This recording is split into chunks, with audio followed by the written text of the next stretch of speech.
Welcome back to Power Play. That was U.S. President Donald Trump. We are here in the House of Commons looking ahead to tonight's big vote on the budget. But there's an equally significant vote, at least from American politics perspective, south of the border tomorrow. The House there will vote on whether or not to force the release of Jeffrey Epstein files. And Trump has had a very recent change of tune on what he says Republicans should do. For some more perspective on what might unfold there, we're joined now by CTV News U.S. political analyst and former congressional staffer Eric Ham. Hey, Eric, great to see you as always. Thanks for making the time.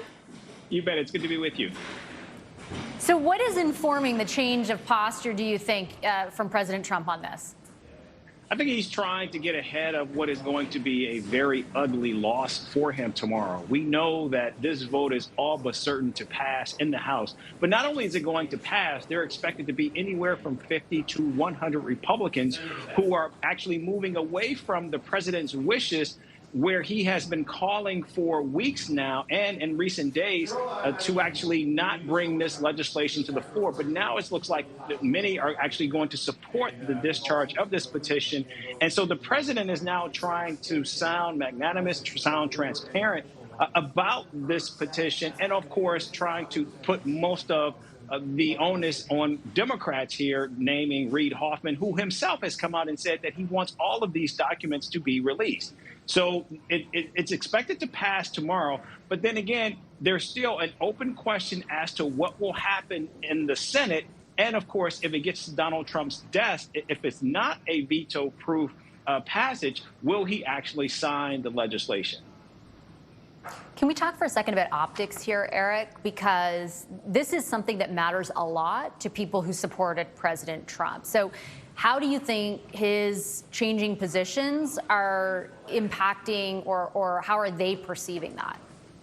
Well, that's a really good question, because what we're seeing right now is not only are there cracks inside Donald Trump's MAGA base, but we're seeing right now a brewing civil war. Already, Marjorie Taylor Greene, perhaps one of Donald Trump's most loyal foot soldiers, we've seen this huge break between the president and Marjorie Taylor Greene. Now, it's not unusual to see people inside the palace oftentimes being pushed out. But what we're seeing right now from Marjorie Taylor Greene is not something that is insignificant. She is actually breaking from Donald Trump on a number of issues, and perhaps one of the biggest is this issue of Epstein. In addition to that, we know other Republicans, including Congresswoman Lauren Boebert, as well as Nancy Mace, who is running for governor of South Carolina.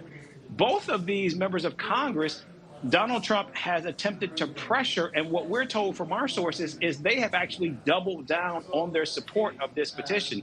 So this is where Donald Trump has riled up his base, saying that he is going to release this information because he thought it would be damaging to Democrats, and his base feeding them all of this red meat throughout the campaign. They want to see the release of these documents, and now Donald Trump is doing a 180, and now you're seeing a lot of arrows being pointed directly at Donald Trump, something that we have not seen since he took over the Republican Party almost 10 years ago.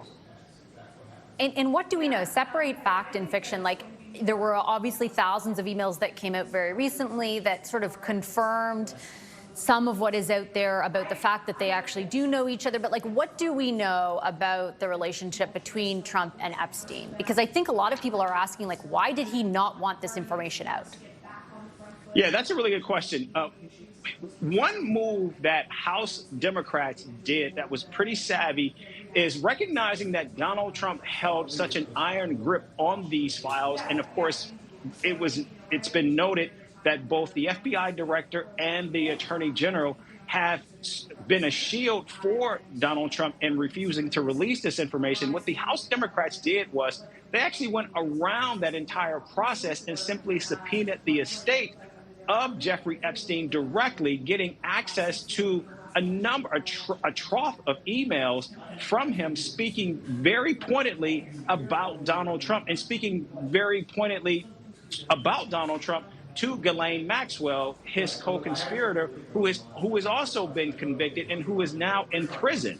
And so what we have been seeing in the aftermath of the government shutdown is Democrats releasing a lot of these emails speaking very directly about Donald Trump's involvement with young girls, as well as engaged in other salacious activities directly involved with Jeffrey Epstein. So it's actually painting a picture of exactly what that relationship looked like and how Epstein actually used that advantage of all of this information with other people as well.